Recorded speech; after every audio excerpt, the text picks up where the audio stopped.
Hello friends, स्वागत है आपका लिटरेचर एस्पिरेंट्स पर। आज डिस्कस करते हैं टेल्स ऑफ द डर्वरविल्स की समरी, जो कि थॉमस हार्डी का one of the most prominent novels में गिना जाता है।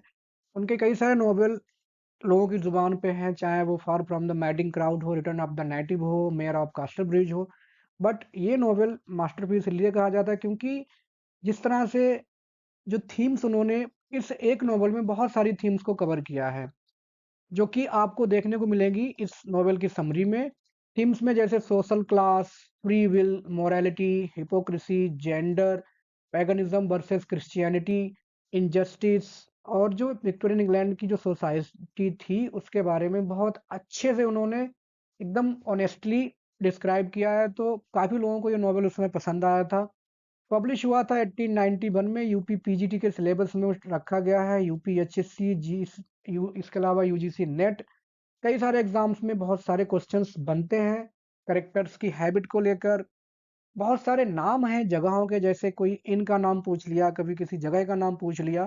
तो आपको मैं सजेस्ट करूंगा कि आप, अगर आप समरी देखना चाहें तो बहुत अच्छी बात है, नहीं देखना चाहें तो फिर भी मैं सजेस्ट करूंगा एज कि आप अगर तैयारी कर रहे हैं तो आपको इस नोवेल पूरा पढ़ना चाहिए, क्योंकि पता नहीं कब क्या पूछ लिया जाए। ये नोवेल का एक सब टाइटल भी है जिसका नाम है a pure woman, Tess of the d'Urbervilles a pure woman, subtitle इस नोवेल का है। और एक ऐसे सोशल सिस्टम को बताता है जिसमें एक इंडिविजुअल अपने आप को बहुत ज़्यादा प्रेशराइज्ड फील करती है और अंततः बहुत ही ट्रेजिक डेथ, या यूं कहो कि पनिशमेंट के तौर पे उसको फांसी दे दी जाती है टेस को at the end of the novel. तो ट्रेजिडी के लिए जिम्मेदार कौन है? सोशल सिस्टम जिसमें वो रह रही होती है। नोवेल के 7 पार्ट्स हैं और सभी का अलग अलग टाइटल आपको मिलेगा। इट हैज 7 पार्ट्स और विद वेरियस डिफरेंट टाइटल्स। तो लेट्स बिगिन। कैरेक्टर्स की बात कर लेते हैं। बहुत ज़्यादा कैरेक्टर्स में नहीं है, प्रोमिनेंट कैरेक्टर्स में यही आपको मिलेगी। टेस डर्बीफील्ड इसका ओरिजिनल नाम होता है, लेकिन जो डर्वरविल्स जो नाम है वो खानदान का नाम है। शुरुआत में इसका नाम डर्बीफील्ड होता है, लेकिन डर्वरविल्स खानदान से जुड़ने के खातिर उसका नाम डर्वरविल्स कहने लगते हैं, लेकिन वही उसकी बर्बादी की वजह बनती है। She is the loveliest character created by Hardy of all his novels. इसके अलावा she is very beautiful, full of grace. She is highly devoted to family. अपने परिवार के प्रति इतनी ज़्यादा ये डिवोटेड है कि परिवार के खातिर ही खुद को कुर्बान कर देती है। जो कि आपने पढ़ा होगा नॉवेल, या आप समरी देंगे समझ में आ जाएगा कि अपने परिवार के खातिर खुद को ये बेचारी अपने आप को सेक्रीफाइस कर देती है। एंजल क्लेयर, ये एक क्रिश्चियन ट्रेनिंग लिया हुआ व्यक्ति होता है, 26 साल का। इसके पिता एक प्रीचर होते हैं, उसको ट्रेनिंग देते हैं ये भी चर्च ज्वाइन करेगा, लेकिन इसको चर्च में, ये धर्म को तो मानता है लेकिन ये जो कर्म कांड इसमें इसका इंटरेस्ट नहीं होता है। तो ये डेयरी पर मिलता है, जहाँ ये सीखने जाता है कि मुझे किस तरह से ये जो डेयरी का काम है, फार्मिंग का काम है, ये सब सीखना होता है। उसके जो व्यूज़ हैं वो बहुत ही अलग हैं। इससे टेस्ट से प्यार हो जाता है। और इसके अंदर एक ट्रेजिक फ्लॉ है, वो है इसका एक्सट्रीम आइडियलिज्म। ये अपने आप को बहुत ज़्यादा आइडियलिस्टिक मानता है, और होता भी है। यही इसकी बर्बादी की वजह बन जाती है। ही लव्स टेस डियरली, लेकिन आइडियलिज्म की वजह से ये उसको पूरी तरह से एक्सेप्ट करने में दिक्कत होती है इसको। एलेक डर्वरविल, इसको कह सकते हैं कि विलन है ये। मूवी में जो विलन होते हैं तो इसको अलेक्जेंडर भी कहा गया है कहीं कहीं पर। एलेक डर्वरविल ये विलेन है, और बहुत ही ज़्यादा संपत्ति का एकमात्र उत्तराधिकारी है। वह रेकलेस है, केयरलेस है, इमोरल है, क्या-क्या जो भी कमियाँ होती हैं जिन लोगों में, बुरे लोगों में, लगभग सभी इसके अंदर मौजूद हैं। कुल मिला के ये पक्का बदमाश है, मतलब छटा हुआ जिसको कह सकते हैं कि दुष्ट ये व्यक्ति है, Alec d'Urberville. He is very clever, sinner, sensuous in nature. और जो भी परेशानियां टेस उठाती है इस नॉवल में, उसके प्रति जिम्मेदार एलेक डर्बरविल ही होता है। इसकी वजह से ही उसकी जिंदगी बर्बाद हो जाती है। He is the villain of the novel. तीन जो मेड वहां मिलती हैं डेयरी पर, ये डेयरी का नाम होता है टेल बोथेस। जो भी आप इसको कह सकते हैं, प्रोनाउंसिएशन डिफरेंट हो सकता है, but you have to remember spelling correctly. ये डेयरी का नाम है जहां वो रहती है काम करने, और ये तीन मेट्स वहां मिलती हैं जिनका नाम होता है इज हुट, मरियन एंड रेटी प्रिडल। ये तीन उसकी सहेलियां वहां मिलती हैं। इनका भी नाम कई बार आएगा नोबेल में, तो इनको आपको याद रखना चाहिए। Let's begin. जो फर्स्ट पार्ट है, शुरुआत यहाँ से होती है, मेडन, जो कि एक कुंवारी लड़की को कहा जाता है। तो टेस्ट के हिसाब से बताया गया है चैप्टर 1 टू 3, क्योंकि बहुत सारे चैप्टर 59 चैप्टर्स हैं इसमें। मैंने उन सब चीज़ों को शामिल कर दिया है जो एग्जाम में अक्सर पूछी गई है या पूछे जाने की संभावना है। बाकी अब कहो कि एक किसी फूल की या किसी गली के बारे में डिस्क्राइब कर रहे हैं वो, या किसी पहाड़ी के बारे में बता रहे हैं, तो डेफिनेटली उनको पढ़ के आपको टाइम वेस्ट नहीं करना चाहिए। तो जो प्रोमिनेंट चीज़ें हैं, इम्पोर्टेंट हैं, वो शामिल हैं। तो शुरुआत कहाँ से होती है नोबेल की? टेस के जो पिताजी हैं, इनका नाम होता है जॉन डर्बीफील्ड। ओरिजिनल नाम डर्बीफील्ड था उनके सरनेम का। जॉन डर्बीफील्ड क्या है? ये एक मार्लेट गांव है जहाँ पे ये रहती है टेस अपने पिताजी के साथ। और कहाँ स्थित है वो गांव? ब्लैकमूर घाटी में। ये बहुत गरीब है और किसी तरह से अपने परिवार को मैनेज कर रहे हैं, और ये चारा बेचने का काम करते हैं। एक शाम ये जब लौट रहे होते हैं अपने काम से, तो इनको गांव का एक पुजारी मिल जाता है, और वो इनको बोल देता है मजाक मजाक में सर जॉन। है ना? सर किनको बोला जाता है? जो हाई क्लास और उच्च वंश के जो लोग होते हैं विक्टोरियन सोसाइटी में, उनको कहा जाता था। तो ये सर जॉन कहने के लिए बहुत छोटा सा शब्द है, लेकिन टेस की बर्बादी के लिए यही शब्द सबसे पहले जिम्मेदार होता है। क्यों होता है, आगे आप देखेंगे। प्रीस्ट जो है वो बहुत ज़्यादा चापलूस व्यक्ति है। जब ये उससे पूछते हैं जॉन डर्बीफील्ड कि आप तुमने मुझे सर क्यों बोल दिया? तो वो कहता है, अरे आपको नहीं पता? वो कहता है, अरे आप जॉन डर्बीफील्ड हैं ज़रूर, लेकिन जो इंग्लैंड का बहुत ही पुराना वंश चला आ रहा है, जिसका नाम है डर्बरविल्स, आप उस डर्बरविल्स वंश से संबंधित हैं। आप तो साधारण आदमी नहीं है भाई, इसलिए मैंने आपको सर बोला, क्योंकि आप बहुत ही उच्च कुल से संबंधित व्यक्ति हैं, और आपका ओरिजिनल जो नाम है वो है डर्बरविल्स, सरनेम, वंश का नाम। अब ये इतना मूर्ख है कि भरोसा कर लेता है उस प्रीस्ट की बात पर, और उसी दिन से अपने आप को उच्च वंश का मान करके बेवकूफों की तरह बिहेव करने लगता है। सबसे पहले क्या करता है कि एक लड़का मिल जाता है, उसको कहता है ये ले पैसे लेकर जा, मेरे लिए कोच हायर करके ला, और मैं इससे अपने घर जाऊंगा। तो ये बहुत ही अजीब तरह से व्यवहार करने लगता है अपने आप को उच्च वंश का मान करके। वहां पे एक प्रथा होती है इस गांव में जहाँ ये रहता है मार्लेट, मे डांस। इस डांस में बहुत सारी लड़कियां जाया करती हैं एक साथ ग्रुप में, वहां जाकर के डांस करती हैं किसी खुली जगह में, और उनके जो मेल पार्टनर्स हैं वो भी होते हैं। लड़कियां जा रही होती हैं, उन्हीं के बीच, लड़कियों के बीच में इसकी बेटी जिसका नाम टेस है और ये नोवेल की हीरोइन है, ये भी जाती है उन लड़कियों के साथ। और वो सब जब देखती हैं जॉन डर्वी फील्ड को बिहेव करते हुए फूलिशली, तो वो सब इसके ऊपर हंसने लगती हैं। अब टेस को ये बात बुरी लगती है कि मेरे पापा का मजाक बनाया जा रहा है, और मजाक बनाने वाले काम ही कर रहा है।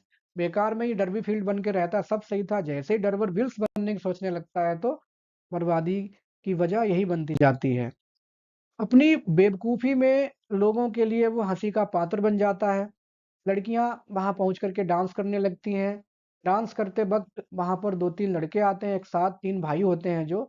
उन्हीं में सबसे छोटा जिसका नाम एंजल क्लेयर है, इसका ये काफ़ी प्रोमिनेंट कैरेक्टर है चैप्टर इस नॉवेल का, मैंने आपको बताया हुआ है। उन्हीं 3 भाइयों में सबसे छोटा एंजल क्लेयर डांस में हिस्सा लेता है। उसके भाई पहले चले जाते हैं। डांस करते वक़्त ये टेस को इग्नोर करता है। बाकी लड़कियों के साथ डांस करता है, टेस को इग्नोर करता है, लेकिन टेस इसको जब देखती है तो she is infatuated by his looks, his confidence, personality, इन सब देख के बहुत ज़्यादा वो इससे इन्फैचुएट हो जाती है, लेकिन ये ध्यान नहीं देता। कुछ समय बाद डांस पूरा करने के बाद एंजल भाग जाता है, दौड़ता हुआ चला जाता है, क्योंकि उसके भाई पहले ही जा चुके होते हैं उनको पकड़ने के लिए रास्ते में घर जाने के लिए। टेस चाहती है कि एंजल उससे बात करे, लेकिन वो उसको इग्नोर करता है, तो वो हर्ट फील करती है, क्योंकि ये 17 साल की ही जस्ट है इस समय। और ये उम्र ऐसी होती है, एक एडोलेसेंस जो कह सकते हैं कि हार्मोनल चीज़ें रहती हैं, तो उसे बहुत ज़्यादा वो इन्फैचुएटेड हो जाती है और हर्ट फील करती है जब वो उसको ध्यान नहीं देता। फिर क्या होता है, एक तो इससे हर्ट होती है उसके इग्नोर मारने से, और दूसरी तरफ हर्ट होती है अपने पिता की मजाक जो बना रही है इसकी दोस्त, उस मजाक से बहुत ज़्यादा हर्ट हो जाती है। डांस उसको बोर लगता है, अपने घर की तरफ चल देती है। जब घर पहुंचती है, देखती है उसके पापा अभी भी नहीं लौटे हैं, क्योंकि वो तो उच्च उच्च वंश के हो गए हैं। उच्च वंश की वजह से अपने आप को भूल गए हैं कि मैं एक सिंपल मजदूर टाइप का व्यक्ति हूँ, भूल जाते हैं। और अपने उस नशे में, दारू के नशे में दारू पीने लगते हैं। और उस झूठे विश्वास के नशे में ये घर नहीं आते हैं।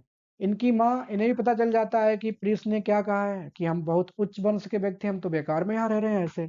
वो भी इसको ढूंढने चली जाती हैं अपने हस्बैंड को।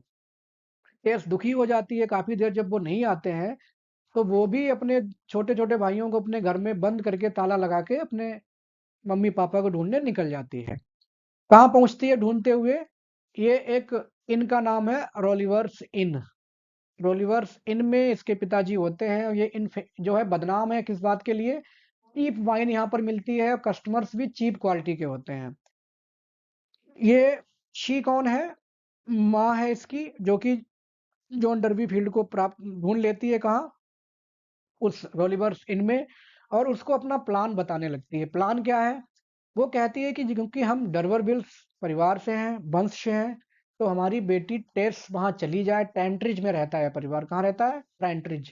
वहां चली जाए और वहां जाकर के जो डर्वरविल्स फैमिली है उनको जाकर के बताए कि हम भी आपके वंशज हैं, और उनसे अपनी रिश्तेदारी, जो किनशिप है, पारिवारिक जो संबंध है उसको बताए, और वहां जाकर के उनका जो एकमात्र बेटा है उसको जाकर अट्रैक्ट करे, उससे शादी करे। ये प्लान है, जिससे कि कम से कम हम तो अच्छी जिंदगी नहीं जी पाए, वो अच्छी जिंदगी जी लेगी उससे शादी करने के बाद, क्योंकि डर्वरविल्स है तो शादी हो ही जाएगी। टेस भी आ जाती है, सुनती है अपने माँ बाप की बातचीत, लेकिन समझ नहीं पाती आखिर कि किस प्लान की बात हो रही है। और इस फूलिश ड्रिंकिंग की वजह से, क्योंकि बहुत ज्यादा पी रखी है इसके पिता ने, इतनी पी है कि वो भूल गया अपने आप को, वो काम करने में अगली सुबह असमर्थ है। जो फॉडर, जो चारा ले जाने का काम करता है, उसको वो नहीं कर पा रहा है, पूरी अगली सुबह असमर्थ है। तो टेस बेचारी दुखी होकर के हालातों में फंसने के बाद कहती, चलो लाओ मैं ले जाती हूँ चारा, क्योंकि उसको ले जाना है भाई, जिसको आप काम कर रहे हो एक, वो तो करना ही पड़ेगा, जिसकी ड्यूटी आपने उठाई हुई है, चाहे बीमार है कुछ भी है। तो टेस मजबूरी में उस चारा ले जाने की जिम्मेदारी संभालती है कि लाओ मैं ले जाती हूँ शहर में। वह अपने भाई के साथ, अब्राहम उसके भाई का नाम है, उस यात्रा पर निकलती है शहर चारा ले जाने के लिए, अपने हॉर्स कैरिज पर। उसके हॉर्स का नाम क्या है? प्रिंस। प्रिंस है उसके हॉर्स का नाम। सुबह सुबह 4 बजे लोग निकलते हैं, अभी भी तारे टिमटिमा रहे हैं, क्योंकि जल्दी उठे हैं, तो रास्ते में कैरिज में इसको नींद आ जाती है। और अंधेरे की वजह से जो हॉर्स है वो रॉन्ग साइड में दौड़ता है, और एक और मेल कोच से टक्कर हो जाती है, एक्सीडेंट हो जाता है। एक्सीडेंट के बाद तुरंत ही उसका जो प्रिंस है वो ऑन स्पॉट मर जाता है एक्सीडेंट में। टेस, जो उसको धक्का लगता है और जो दुख होता है, उसकी वजह से वो बेचारी बोलने में असमर्थ है कि अब क्या करेगी। बस सिर्फ रोती है और पूरी तरह से हताश हो जाती है। किसी तरह उस चारे को तो शहर पहुंचा ही देती है, और जब वापस लौट करके आती है तो देखती है कि सबको पता चल चुका है क्या हुआ है। उसके पिता उसको डांटते नहीं है, और वो घोड़े की लाश को बेचते नहीं है, क्योंकि अब वो डर्वरविल हो गए हैं, डर्वी फील्ड से। और डर्वरविल अगर घोड़े की लाश बेचेगा तो उनके वंश के लिए ये शर्म की बात होगी, इसलिए वो नहीं बेचता है और खुद ही एक गड्ढा खोद के उसको दफना देता है। एकमात्र ब्रेड विनर था प्रिंस इसके घर का। हॉर्स जो है, इसी के सहारे इनका घर चल रहा था, इनकी गरीबी का सहारा था। द सोल ब्रेड विनर, जो कि मर चुका है। और इतनी ज़्यादा ड्रिंकिंग की है जॉन ने, और उनकी फिजिकल स्ट्रेंथ खत्म हो गई है कि भाई साहब जिस दिन से डर्बरविल बने हैं उस दिन से बर्बाद हो गए हैं। ड्रिंकिंग के चक्कर में ये सब हुआ। अगर ना ड्रिंक की होती, खुद लेकर जाते, तो शायद टेस, जो कि अनभिज्ञ थी, इमेच्योर थी, एक्सीडेंट नहीं हुआ होता। तो कुल मिला के जो जिस दिन से डर्वरविल का भूत चढ़ा है जॉन डर्वी फील्ड के ऊपर, उसी दिन से इनकी बर्बादी शुरू हो चुकी है। आगे टेस बेचारी अपने आप को गिल्ट में जिंदा रख रही है। जब भी उसको याद आती है, उसको लगता है मेरी गलती से ही प्रिंस मारा गया और मेरे परिवार पे बहुत ज्यादा गरीबी का बोझ और बढ़ गया है। वो अपने आप को रिस्पॉन्सिबल समझती है प्रिंस की डेथ के लिए। और अंत में जो उसकी माँ प्लान करती है कि चली जाओ बेटी डर्वर विल्स के पास, वहां जाकर के ये प्लानिंग सफल करो, तो वो बेचारी मजबूर होके एक्सेप्ट कर लेती है, क्योंकि कई बार वो जाती है काम की तलाश में, काम कहीं नहीं मिलता, तो मजबूर होकर के अपनी माँ की एडवाइस एक्सेप्ट कर लेती है और चली जाती है कहाँ? चेस। चेस क्या है? ये उस घर का नाम है जहां पर ये डर्वर विल्स रहते हैं। नाम ही बेकार है, चेस मतलब पीछा करना। खूब अच्छा नाम रखा है थॉमस हार्डी ने, क्योंकि एलेक पूरी जिंदगी टेस का पीछा ही करता रहता है, उसको बर्बाद करके ही छोड़ता है। तो उसके घर का नाम एक्चुअली चेस होता है, और खूब सही रखा है। डर्वरविल्स फैमिली यहीं रहती है after the death of Mr d'Urberville, जो कि एलेक के पिता हैं, जो मर जाते हैं। उसके बाद उनकी बीवी, एलेक की माँ, जो कि अब बूढ़ी और ब्लाइंड हो चुकी हैं, अकेले रहती हैं अपने एकमात्र बेटे के साथ, Alec d'Urberville, the villain of the novel. ये नॉवेल का विलेन है और इसी ने ही बर्बादी की है सबकी। ऑन रीचिंग चेस, उस घर में पहुंचने के बाद टेस को सबसे पहले एलेक ही मिल जाता है।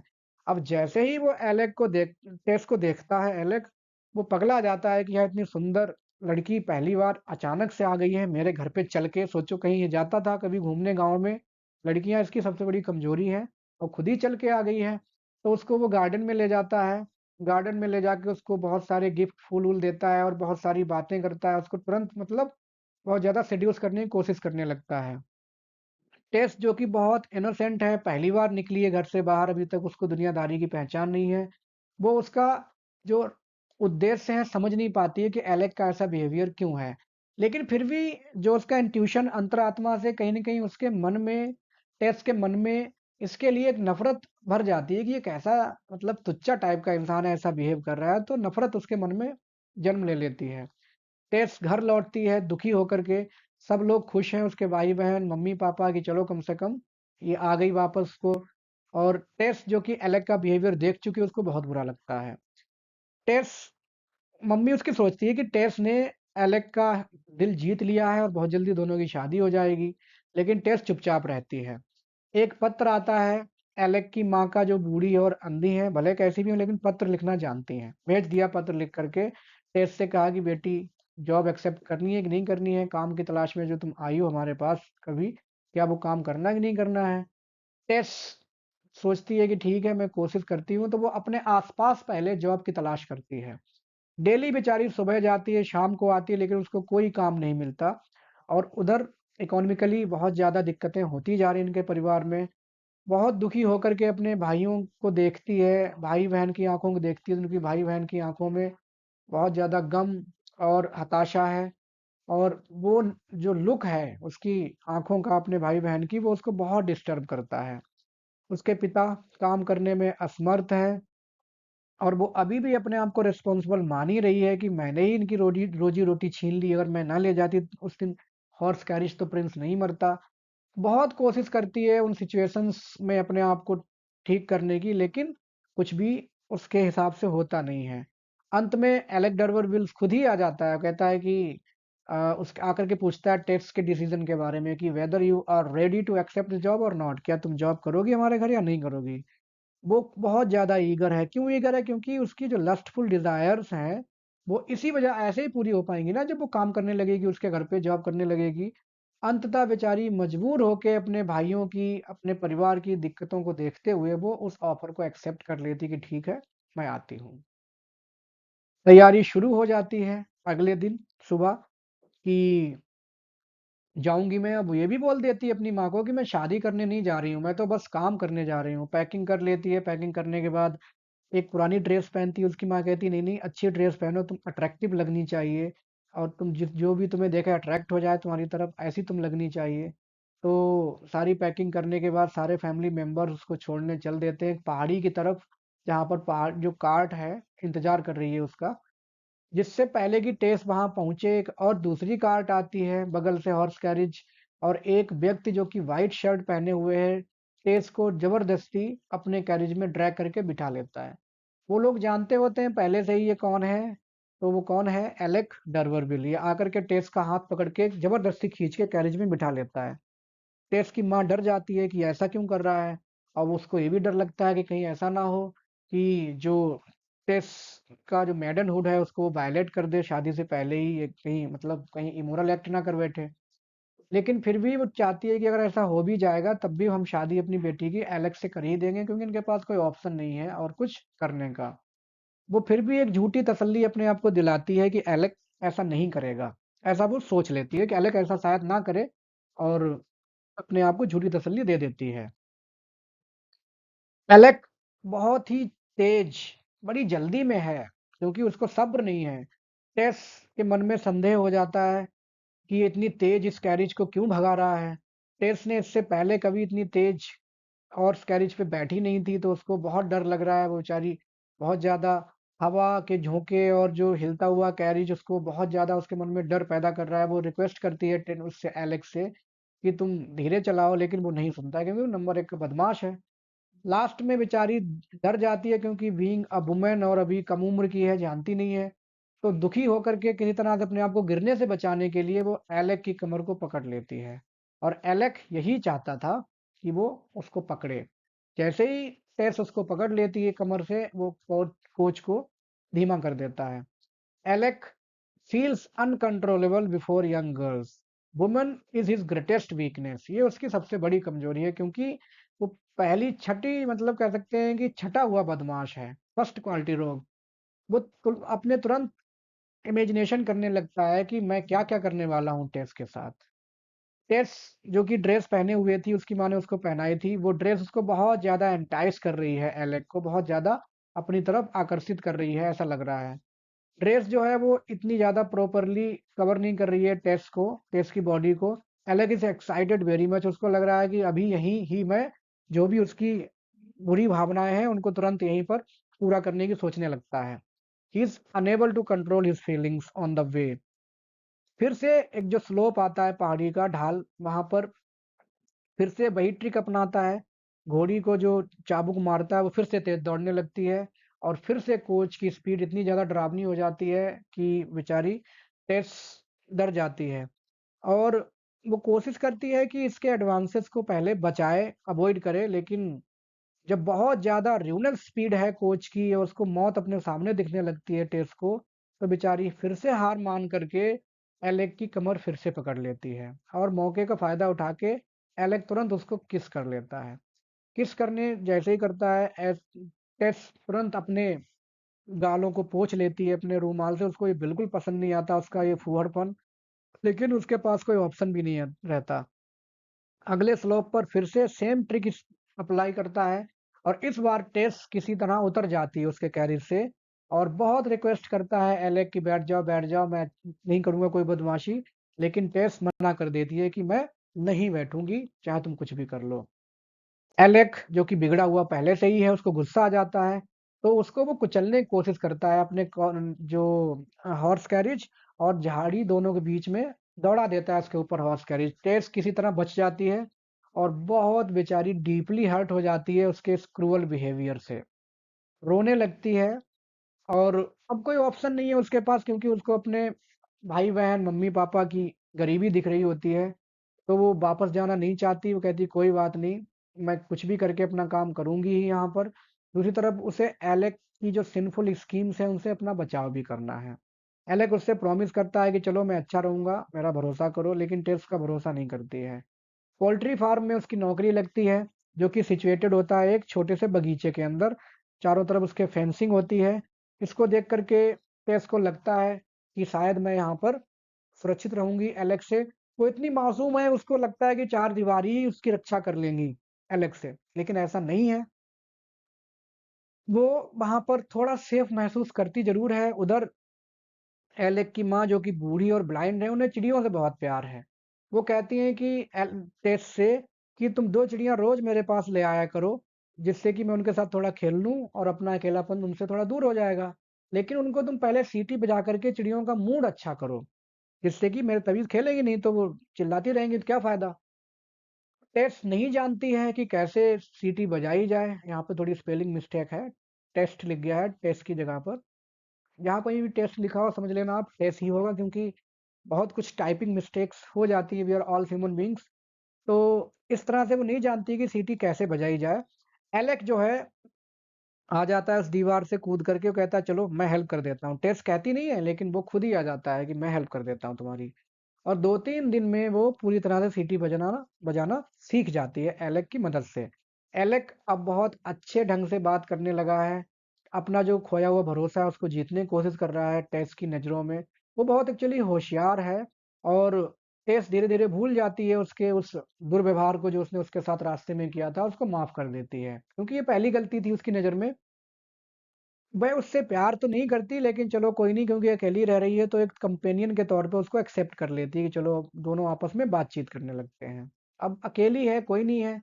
एलेक जो कि चेंज्ड दिख रहा है, लेकिन वो सिर्फ आउटवर्डली चेंज्ड है, बाहरी रूप से। अंदर में उसका मोटिव वही है ना? To molest Tess, to use her in his way, यही उसका सीक्रेट मोटिव है। कैंट्रिज में एक कस्टम होती है कि हर सैटरडे को ये लोग मार्केट जाया करते थे, वहां जाकर के खूब अच्छे से मजे किया करते थे, पीते थे, नाचते थे, सब ये काम करते होंगे। टेस की और जो दोस्त वहां बन गई गर्ल्स, उन सब ने कहा चलो चलो तुम भी चलो, तुम भी चलो। तो टेस भी जाने लगी थी मार्केट में, उसकी भी आदत बन गई, चलो कम से कम पूरे दिन हफ्ते में काम करने के बाद एक दिन अपने लिए जिंदगी जी जाए, ऐसा सोच कर वो जाने लगती है। लेकिन एक सैटरडे ऐसा आता है जिस दिन वो अकेले जाती है वहां पर, उस अपनी दोस्तों की तलाश करती है, लेकिन उसको कोई नहीं मिलता उस मार्केट प्लेस में। एलेक वहां पहुंच जाता है, वो नजर रखे ही है कि कहाँ जा रही कहाँ नहीं जा रही, और आकर के कहता है कि आओ बैठ जाओ मेरे साथ। लौटते वक्त, जब ये लौट रही होती है वहां से, कहता मेरे साथ इस सवारी गाड़ी गाड़ी पे बैठ जाओ, हॉर्स कैरिज पे। लेकिन वो नहीं बैठती। तभी जो और लड़कियां जो लौट रही होती हैं, वो देखती हैं एलेक को इससे बात करते हुए, और वो सब देखती हैं कि उनमें एक लड़की ऐसी भी होती है जिसका एलेक्स से पहले से ही अफेयर चल रहा होता है। वो बहुत जेलस फील करती है टेस को देख करके कि इसने एलेक को मुझसे छीन लिया है, तो बहुत गलत बात है। वह लड़की और टेस का झगड़ा हो जाता है, टेस कहती है मुझे कोई मतलब नहीं है एलेक्स से, लेकिन वो भरोसा नहीं करती। और बाकी जो दोस्त होती हैं लड़कियां, वो सब उसी लड़की को सपोर्ट करती हैं, उस बदमाश टाइप लड़की जो टेस से लड़ने के लिए तैयार है, इसकी एक्स लवर एलेक की। तो वो उसी का सपोर्ट करती हैं कि तुमने मतलब सही किया, एलेक से दोस्ती बहुत पहले से थी इस लड़की की, हम तो जानते हैं। तो टेस नहीं चाहती कि उसका किसी से झगड़ा हो, और वो उससे बचना चाहती है। तभी एलेक फिर से आ जाता है, रिक्वेस्ट करता है कि चलो बैठ जाओ मेरे साथ घोड़े गाड़ी पे। तो उसी मोमेंट में उस झगड़े से बचने के लिए, या out of without any thinking, वो उसकी बात को एक्सेप्ट कर लेती है, उसके साथ बैठ जाती है without any kind of thinking. तभी वो दोनों चलने लगते हैं, उनकी यात्रा शुरू होती है। एटमॉस्फियर बहुत ज़्यादा अच्छा है, बहुत रोमांटिक टाइप का, ठंडी हवा बह रही है, पत्तियों से सरसराहट की आवाज़ आ रही है उस हवा में। चांदनी, क्योंकि रात हो रखी है हल्की सी, तो चांदनी चमक रही है, रात का अंधेरा एकदम, देयर इज पीस। और वो सब सारे फैक्टर्स रोमांटिक हैं, लेकिन टेस उस एलेक को बहुत स्ट्रिक्टली बता देती है कि आई डोंट लव यू, है ना, आई हेट यू, ऐसा बोल देती, तुम किसी भ्रम में मत रहना, मुझे तुमसे प्यार नहीं है, मैं तुमसे नफरत करती हूँ। एलेक जो कि बहुत होशियार है, बुरा नहीं मानता, जानबूझ के बुरा नहीं मानता, कहता चलो कोई बात नहीं, अपने मन में विचार बनाता है कि ठीक है मौका आने पर बताता हूँ, ऐसा कुछ सोच लेता है। उसके मन में जो राक्षसों वाली जो प्लानिंग है वो चल रही है। दिन के वर्क में जो करती है टेस, उससे थकने के बाद और मार्केट की आउटिंग के बाद वो थक चुकी होती है, और थकने की वजह से उसको हल्की उस ठंडी हवा में नींद आ जाती है। क्योंकि घोड़ा जो चल रहा है, वो जिस तरह से घोड़ा चलता है, तो हिलते हिलते ऐसा लग रहा है जैसे कि माँ बच्चे को अपनी गोद में रोल रोल करती है, और उस हिसाब से नींद आ जाती है। ठीक वैसे ही टेस को नींद आ गई उस घोड़े पर बैठते बैठते उसके एलेक के साथ। एलेक तुरंत ही अपना हाथ उसकी कमर के आसपास डाल देता है कि चलो कम से कम उसको पकड़ लेता है कमर से, ऐसा सोच के कि अभी सो ही रही है। लेकिन वो क्योंकि हल्की नींद में है, तो उसको तुरंत वो रिव्यू करती है, डांटती है। और एलेक जो है उसको कहता है सॉरी सॉरी सॉरी, कोई बात नहीं कोई बात नहीं। और कहता है कि चलो कोई बात नहीं, अगर तुम मुझे माफ कर ही देती हो, तो मैं जब समझूंगा कि तुमने मुझे माफ किया है, जब मुझे अपना हाथ अपनी कमर पे रखने दोगी। तो टेस किसी तरह से उसको एग्री कर देती है। एलेक अपना घोड़ा एक जंगल की तरफ मोड़ देता है। टेस डर जाती है, उसके इरादे को समझ के बहुत गुस्से में आ जाती है, उसको कहती है कि नहीं मुझे उतार दो।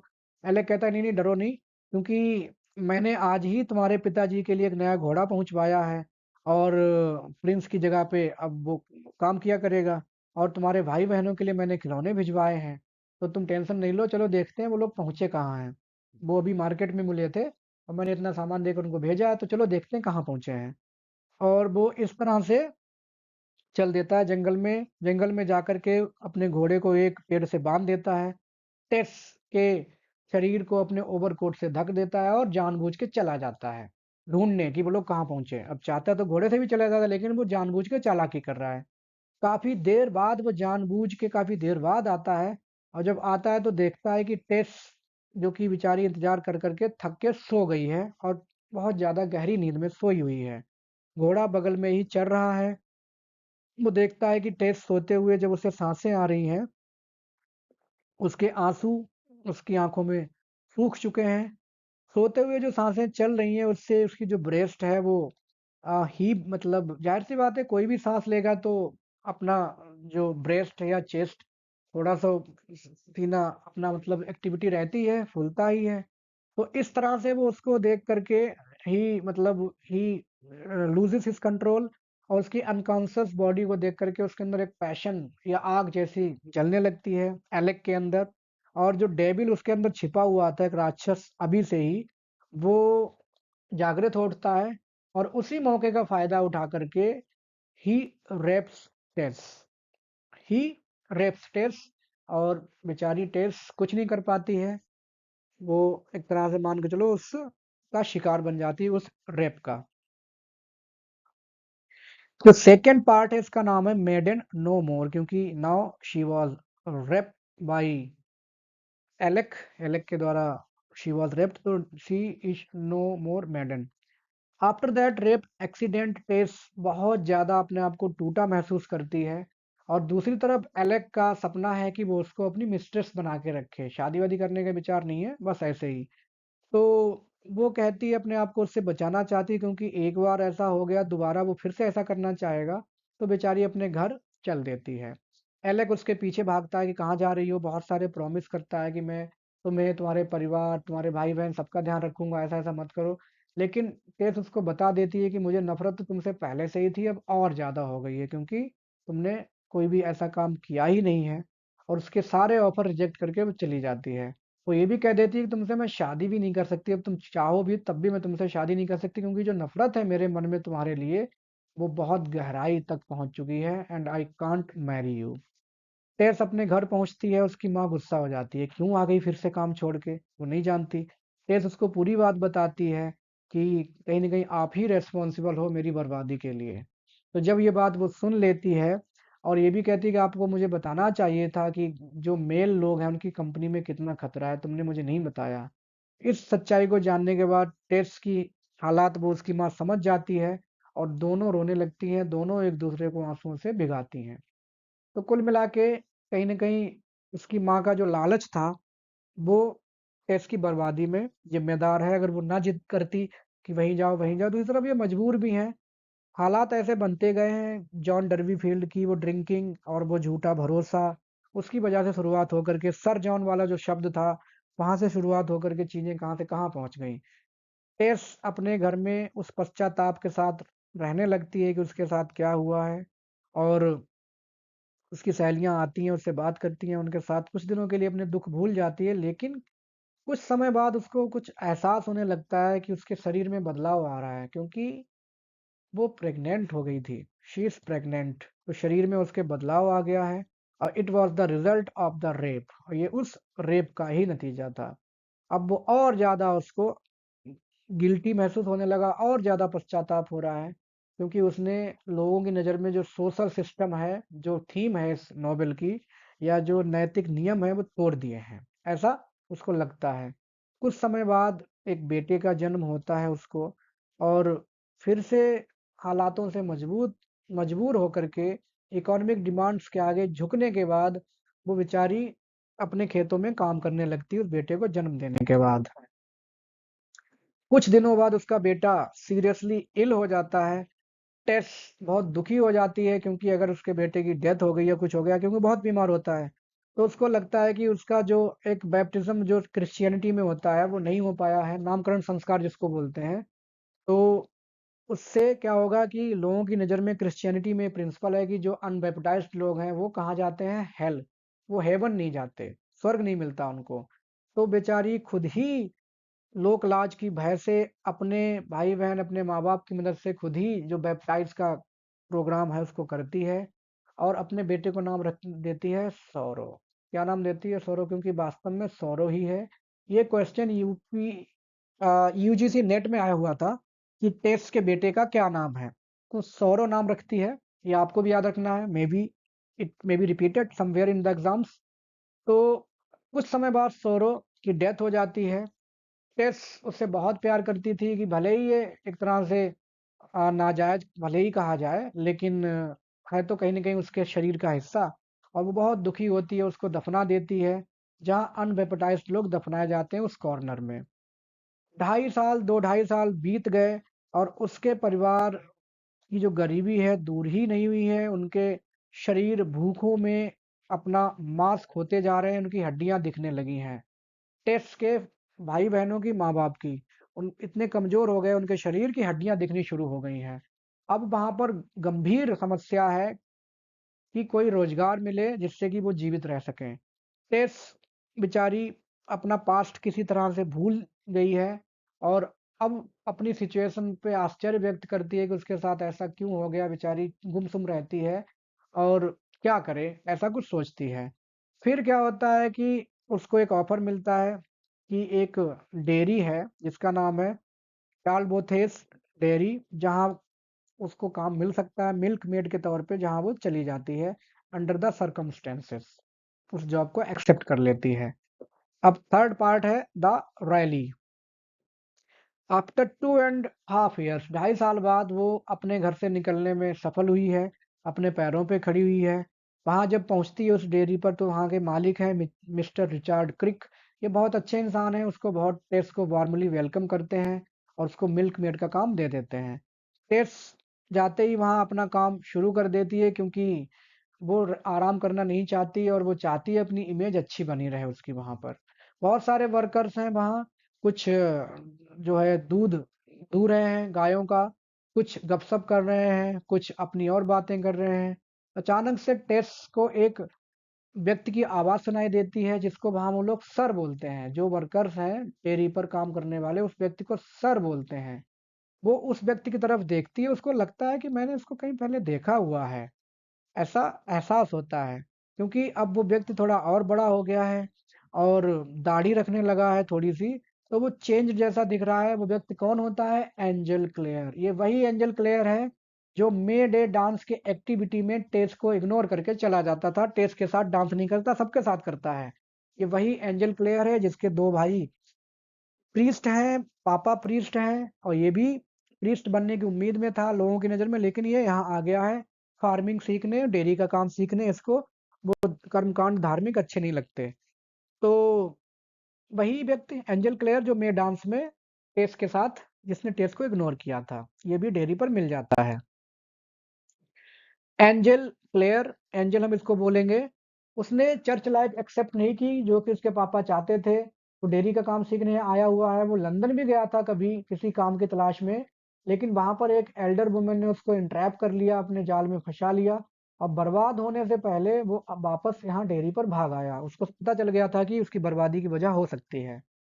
कुछ दिनों बाद जो है अ, यहाँ आ जाता है वो, और उसको लोग बहुत ज़्यादा रिस्पेक्ट देते हैं। He is highly respected for his qualities and qualification. बहुत अच्छा व्यक्ति है एंजल क्लेयर। वह अकेला रहना पसंद करता है, बांसुरी बजाता है, पढ़ता है और डेयरी का काम सीखता है। किसी से कोई मतलब नहीं है। ब्रेकफास्ट लोगों से अलग करता है, उसकी टेबल अलग बैठ रखी जाती है जिससे उसकी पोजीशन दिखाई जाए कि he is different from others. High position में बिठाया जाता है। क्रिक उसको बहुत सारी सुविधाएं दे रखे हैं जो कि वो नहीं मांगा था, फिर भी उन्होंने दे दी। एंजल एक दिन टेस की आवाज़ सुनता है और मेंटल कंफ्यूजन में पड़ जाता है कि मैंने कहीं न कहीं इस आवाज़ को सुना हुआ है। और कई दिनों तक ऐसा वो सोचता रहता है कि कहीं न कहीं तो सुना है या देखा है इस आवाज़ को मैंने, इस लड़की को। लेकिन टेस एंजल क्लेयर पर बिल्कुल भी ध्यान नहीं देती है। वो आई है अपने परिवार की गरीबी के खातिर। वो यहाँ कोई प्रेम, इश्क-विश्क करने नहीं आई है। क्रिक क्या है, बहुत सारे मिल्कमेड को एक जैसी गायों को दूध निकालने का मौका नहीं देते क्योंकि कई बार जानवर की आदत बन जाती है एक ही हाथ की। और फिर भी 8 गायें ऐसी हैं, कितनी? 8, जो कि टेस के हाथ की उनको आदत लग गई है और वो टेस ही उनका दूध निकाल पाती, बाकियों से वो प्रॉब्लम करती हैं। एंजल इस बात को जानता है और वो टेस की मदद करने लगता है। धीरे-धीरे मदद करते-करते काम में दोनों के बीच में एक म्यूट लव शुरू हो जाता है क्योंकि दोनों एक ही टेम्परामेंट है दोनों का, मेडिटेटिव और सोबर, सिंसियर, तो एक-दूसरे को पसंद करने लगते हैं। और दोनों को ही ज़िंदगी कई बार बकवास लगती है, मतलब दोनों ही काफ़ी मिलते-जुलते हैं अपने स्वभाव में। धीरे-धीरे उनके बीच जो प्यार है वो एक फूल की कली की तरह धीरे-धीरे खिलना शुरू हो जाता है। और उनकी मुलाकात शुरू हो जाती है शाम के वक़्त। Both are very hard working, दोनों सुबह-सुबह जल्दी उठते हैं, दूसरों को जगाते हैं। अब एंजल के लिए टेस जो है वो बहुत ब्यूटीफुल है, नाइस पर्सन है और टेस के लिए एंजल जो है बहुत ज़्यादा ज्ञानी, विद्वान और एक कल्चर्ड मतलब बहुत ज़्यादा सभ्य व्यक्ति है। दोनों एक-दूसरे की क्वालिटीज़ को पसंद करते हैं। दोनों एक-दूसरे को पसंद करते हैं, दूसरे की केयर करते हैं एंड दोनों कई बार एक-दूसरे का ख़्याल भी रखते हैं। एक दिन एक फ़नी इंसिडेंट होती है, दूध से बटर नहीं निकल रहा होता है, तो जो मिस्टर क्रीक हैं वो बोलते हैं कि लगता है यहाँ पर कोई न कोई प्यार में है, तभी हमारे दूध से बटर बाहर नहीं आ रहा है। ऐसा कहा जाता है, ऐसा कुछ अंधविश्वास होगा कि अगर कोई प्यार में पड़ा हुआ व्यक्ति उसको चर्न करता है मिल्क को, तो बटर बाहर नहीं आता है। सभी लोगों को टेस और एंजल को देखते हैं कि यही दोनों हैं जिनका चल रहा है कुछ। टेस उस सिचुएशन से भाग जाती है अपना जो उसको पसीना आ चुका है उस क्योंकि वो बेचारी डर रही है क्योंकि एक बार पहले उसको धोखा मिला है, उसका पास्ट ऐसा है।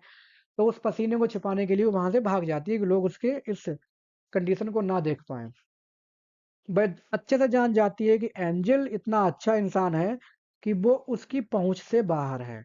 वो शादी नहीं कर पाएगी उससे क्योंकि दोनों की लाइफ बहुत डिफरेंट है, उसका पास्ट बहुत डिफरेंट है और वो पास्ट एक एंजल जैसे व्यक्ति को पचा पाना मुश्किल होगा। टेस इस बात को जानती है।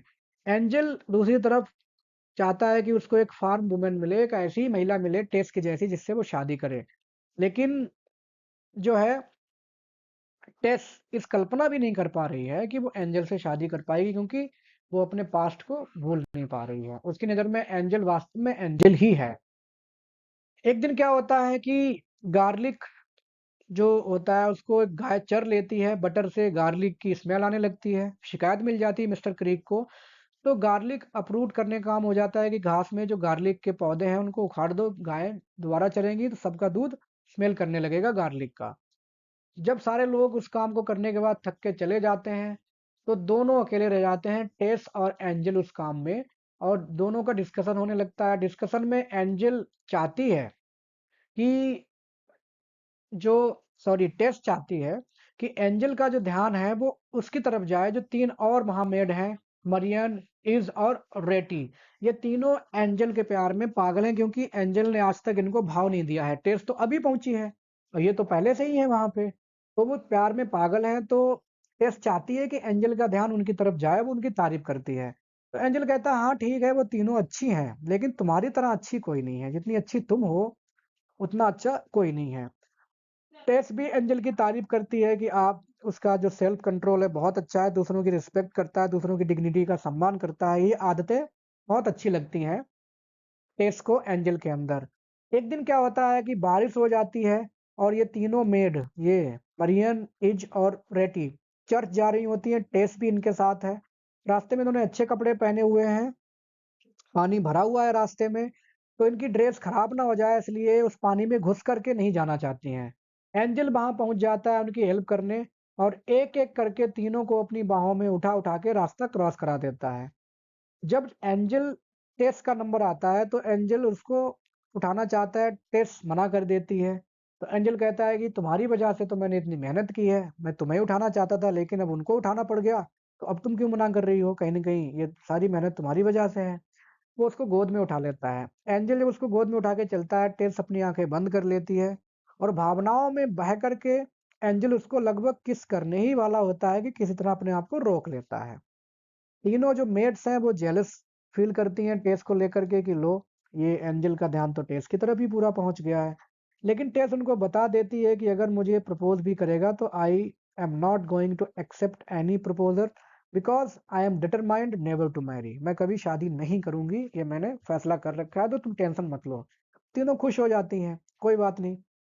उस रेनी डे इंसिडेंट के बाद ये दोनों काम करने लगते हैं फिर से और एक दिन फिर एंजेल उसको देखता है, अपना पूरा आपा खो बैठता है, उसकी खूबसूरती, उसकी सादगी को देख कर के। वो टेस को गले लगा लेता है। गले लगाने के बाद किस करने के लिए फिर से सोचता है, लेकिन हेजिटेशन की वजह छोड़ देता है। टेस इस बार कोई ऑब्जेक्ट नहीं करती, उसका विरोध नहीं करती कि छोड़ कुछ क्योंकि कुछ ना कुछ भावनाएँ टेस के अंदर भी हैं, वो भी after all she is also young and human being and she likes angel और थोड़ा सा उसको शर्म आती है और एंजल अपने आप को डिस्ग्रेस महसूस करता है कि मुझे ऐसा नहीं करना चाहिए। कुछ समय बाद फिर से, क्योंकि साथ रह ही रहे हैं, काम चल रहा है दोनों का, काम कर ही रहे हैं, तो एक दिन फिर फीलिंग्स उसकी बहुत ज़्यादा बलवती हो जाती हैं एंजल की, और दोनों लिमिट क्रॉस कर देते हैं, का मतलब दोनों एकदम गले लगाते हैं और अच्छे से एक दूसरे को किस करते हैं। टेस को थोड़ा सीरियस हो जाती है उस दिन के बाद, और एंजल को शर्म आने लगती है कि उसने ऐसा क्यों कर दिया।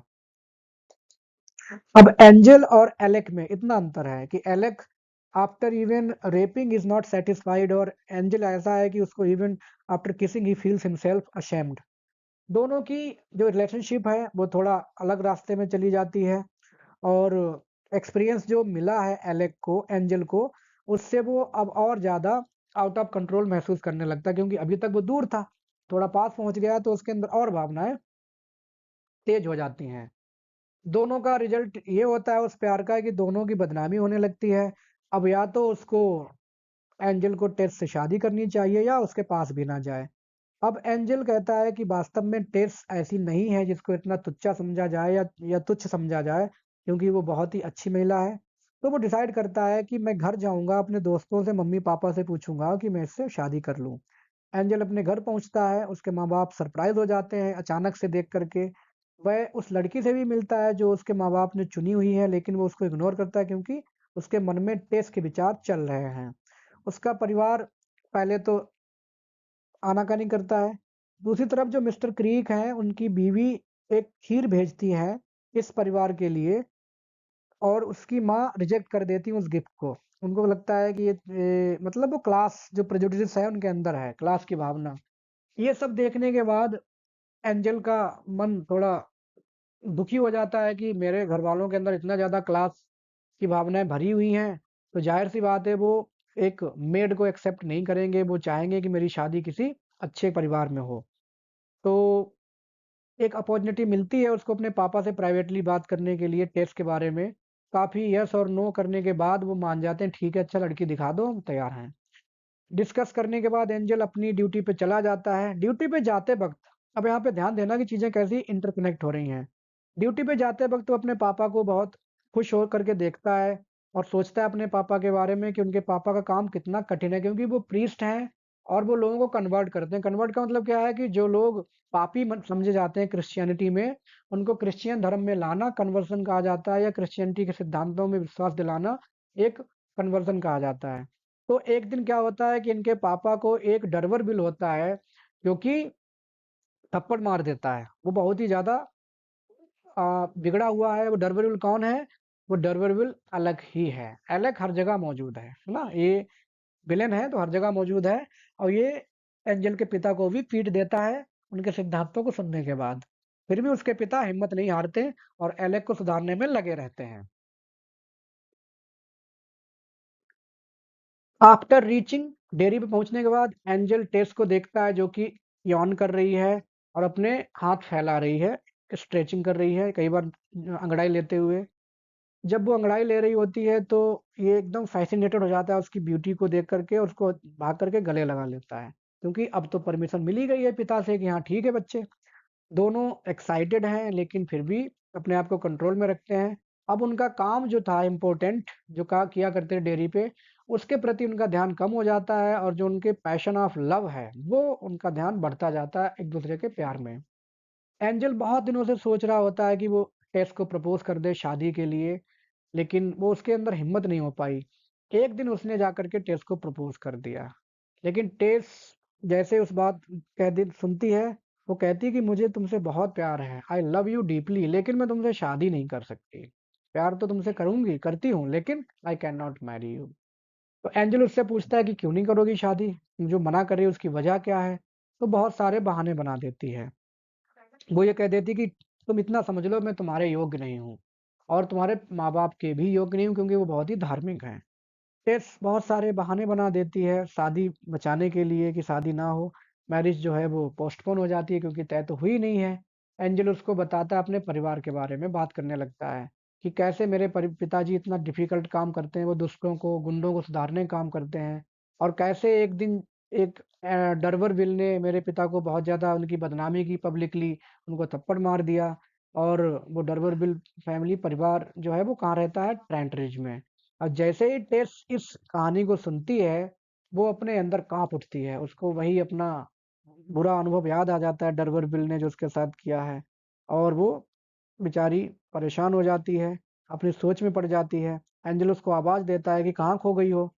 तो वो जब होश-आवास में आ जाती है तो फिर से फ़ॉर्मली मना कर देती है कि मैं तुमसे शादी नहीं कर सकती, तुम इतना जानो, और वहाँ से वो आँसुओं में भाग जाती है। एंजल चौंक करके खड़ा हो जाता है चुपचाप कि आखिर ऐसा क्या मैंने बोल दिया? वो स्तब्ध खड़ा रह जाता है कि आखिर मैंने ऐसा क्या टेस को बोल दिया कि रोते हुए भाग गई? क्योंकि उसको नहीं पता ना कि उसका पास्ट में क्या-क्या इस डर्वरविल ने उसके साथ किया हुआ है। कई दिन बीत जाते हैं, एंजल फिर से जाकर के टेस से पूछता है कि बताओ, अब क्या सोचा है तुमने? तो वो उससे कहती है कि जो मैंने पहले कहा था वही मैं फिर से कह रही हूँ, मैं तुमसे शादी नहीं कर सकती, क्योंकि मुझे मैं डिजर्व नहीं करती तुम्हारे जैसा इतना अच्छा इंसान, मैं डिजर्व नहीं करती। एंजल लेकिन डिटरमाइंड है इस बात को जानने के लिए, आखिर ये मना क्यों कर रही है, इतना मुझे प्यार करती है, चाहती है, फिर भी मना कर रही है। और दूसरी तरफ टेस उसका प्रपोजल एक्सेप्ट करना तो चाहती है, लेकिन उसके मन में जो अंतर्द्वंद चल रहा है, जो संघर्ष चल रहा है, उससे बेचारी पीछे हट जाती है, क्योंकि पता नहीं लगता कि कहीं जब पता चलेगा उसको कि I was raped and I, अब मेरे एक बच्चे का भी जन्म हुआ है, तो क्या पता एंजल उसको कैसे लेगा। तो इस वजह से वो उस पास्ट को नहीं बता पा रही है और मना कर दे रही है बार बार उसको। एंजल वो बार बार पूछता है तो कहती है, चलो अच्छा ठीक है, मैं तुम्हें बताती हूँ किसी दिन, और कुछ दिन और इंतजार कर लो, संडे को बताऊंगी। संडे भी आ जाता है, और संडे को भी नहीं बताती। वो थोड़ी राहत की सांस लेता है कि चलो संडे को पता चल जाएगा, लेकिन संडे को भी वो अभी भी अनडिटरमाइंड है। क्या है कि अभी भी उसके मन में वो सवाल गूंज रहा है, टेस के मन में, कि क्या उसको एंजल की फीलिंग्स को एक्सेप्ट करना चाहिए कि नहीं, क्या वो उसको बता दे कि नहीं बता दे, पता नहीं उसका रिएक्शन क्या होगा।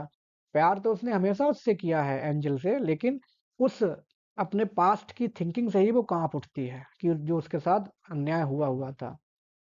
संडे आ गया, इंतजार करता करता, और टेस ने जवाब नहीं दिया। उनकी अब मीटिंग थोड़ी कम हो जाती है, क्योंकि प्रपोज तो कर ही चुका है, और टेस उस अंतर्द्वंद में जी रही है। तो दोनों की मीटिंग थोड़ी इरेगुलर हो जाती हैं, जो जोश था शुरुआत वाला वो धीरे धीरे कम हो गया दोनों के बीच में। और फिर भी अंजल आकर के उसको पूछता है कि भाई बताओ क्या चाहती हो, अपना रीजन बताओ। टेस अभी भी अनसर्टेन है कि क्या उसको क्या करना चाहिए, फिर से बोल देती इंतजार करना थोड़े दिन। और एक शाम को दोनों को भेज दिया जाता है शहर में दूध ले जाने के लिए, क्रिक के द्वारा। रास्ते में दोनों बैठे उस हॉर्स कैरिज में बहुत देर तक शांत बैठे रहते हैं, और एंजल फिर से अचानक से उस टॉपिक को उठा देता है, पूछता है कि तुम रिफ्यूज क्यों कर रही हो, please tell me the reason of your refusal. तो टेस उसको कहती है कि मैं तुम्हें लौटते वक्त बताऊंगी, दोनों जब वापस आएंगे तब बताऊंगी। लौटते वक्त फिर से पूछता है, तब वो उसको कहती है अपने परिवार के बारे में, अपने जन्म खानदान सब के बारे में बताती है, और ये भी बोलती है कि मैं डर्वरविल से परिवार से संबंधित हूँ। वो ये बताती है, उसको लगेगा कि एंजल को पसंद नहीं है किसी के खानदान की बातें ये सब, तो मना कर देगा, लेकिन उसका उल्टा असर हो जाता है, एंजल बहुत खुश हो जाता है। वो कहता है कि मैं अपने पापा को बताऊंगा इस बात की, मैं सेखी मारूंगा कि मेरी जो पत्नी है वो एक मेड नहीं है सिंपल, वो एक बहुत ही रिस्पेक्टेड वंश या खानदान से संबंधित है। और अब तो बेचारी जो जो उसने बहाना बनाया वही बहाना उसके खिलाफ हो गया। तो टेस एग्री कर लेती है कि चलो ठीक है, अच्छा, किसी तरह मैं मान जाती हूँ। अगले दिन टेस एक लेटर लिखती है अपनी माँ के लिए, पूछने के लिए कि अब मैं क्या करूँ। जवाब आता है, उसकी माँ उसको बताती है कि नहीं नहीं, अपना पास्ट तो बताना ही नहीं है एंजल को, क्योंकि ये मूर्खता होगी, अगर तुमने बता दिया तो ये तुम मूर्खता वाला काम करोगी। टेस के लिए एंजल एक भगवान है, और एंजल टेस के लिए मोस्ट या प्यूरेस्ट वुमन है, एक सबसे ज्यादा शुद्ध महिला। और ये काफी आयरनिकल सिचुएशन है, क्योंकि ना तो एंजल भगवान है और ना टेस उतनी ज्यादा प्योर है जितना एंजल उसको समझता है। टेस अब एंजल से शादी करना नहीं चाहती, क्योंकि उसके सारे हथकंडे फेल हो गए हैं, और वो चाहती चलो शादी तो करूंगी, अब जब मानना पड़ा है तो कुछ दिनों के लिए उस लम्हों को जीना चाहती है, किस तरह से एंजल उससे प्यार कर रहा है, उससे अपना प्यार जता रहा है। और एंजल ट्रिक को भी बता देता है कि मैं टेस से शादी करने वाला हूँ। सारी लड़कियां उसको कॉन्ग्रेचुलेट करने आ जाती हैं, वो उसकी जो मेड है साथ में काम करने वाली, और उससे कहती हैं कि टेस, यू आर वेरी वर्चुअस, हम ऐसी नहीं है, यू आर वेरी वर्चुअस, और इसी वजह से तुमने एंजल का हृदय जीता है। लेकिन टेस जब इस बात को सुनती है तो उसमें वो अपनी रियलिटी जानती है कि she is not virtuous in the eyes of society, according to the terms of society, according to the laws of society. और वो रोने लगती है अपने मन ही मन में और डिसाइड करती है कि मैं एंजल को धोखे में नहीं रखूंगी, मैं बताऊंगी जरूर कि मेरे साथ क्या क्या हुआ हुआ है। कई दिन बीत जाते हैं और टेस अपना जो रहस्य है उसको नहीं बता पाती है। कई बार कोशिश करती है लेकिन हार जाती है। और दूसरी तरफ जो मिस्टर क्रिक हैं वो बोल देते हैं कि भाई डेयरी बंद होने वाली है, तो आप लोग अपना अपना देख लो, क्योंकि अब हमारे पास काम नहीं बचेगा। अब टेस को लगता है कि जब जैसे डेयरी बंद हो जाएगी तो मुझे अपने घर जाना पड़ेगा, तो जो मौका होगा बताने वाला वो भी छूट जाएगा। ऊपर से शादी का भी बात मतलब वो तय कर ही चुकी है। तो शादी की डेट फिक्स हो जाती है और न्यू ईयर्स ईव ये दिन तय किया जाता है शादी के लिए। एंजल बहुत बिजी है शादी की तैयारियां करने में और बहुत खुश है, एकदम उछलता घूम रहा है। टेस उसकी खुशी को देखती है, उसकी तैयारियों को देखती है, और मन ही मन में बेचारी सोचती है कि मैं क्या करूं, बताऊं इसको। अपना हृदय उसके खिलाफ खोलने के लिए, अपने मन की पूरी बात खोलने के लिए उसके प्रति वो डिसाइड करती है कि मैं बताती हूँ। और एक पत्र लिखती है, वो डायरेक्ट नहीं कह पाएगी, वो पत्र लिखती है। और उस पत्र में वो अपनी सारी इंसिडेंट, अपना पास्ट, एलेक डर्बरविल वाला वो हिस्सा, सब कुछ बता देती है। और उस पत्र को उसके कमरे में गेट के नीचे से सरका देती है, स्लिप कर देती है। अगली सुबह जब वो उठती है तो देखती है एंजल में कोई बदलाव ही नहीं आया है पत्र पढ़ने के बाद। वो उसको लगता है कि इसने शायद पत्र पढ़ लिया है और मुझे माफ कर दिया है पूरी तरह। लेकिन जब उसके चेहरे को वो ध्यान से देखती है तो उसके चेहरे पे कोई भावना उसको दिखती ही नहीं है टेस को, कि उसका चेहरा तो एकदम अभी भी वैसा ही है जैसा था। तो उसको लगता है कि वो पत्र कहीं न कहीं मिसप्लेस हो गया है। वो उस रूम में जाती है, सर्च करती है, तो पत्र जो है वो कारपेट के नीचे मिल जाता है। वास्तव में एंजल ने पत्र पढ़ा ही नहीं है। वह उस पत्र को उठाती है, फाड़ देती है और रोना शुरू कर देती है। किसी तरह हिम्मत करके उसने इतनी बताया था, उस पत्र को लिखा, लेकिन वो पढ़ा ही नहीं गया।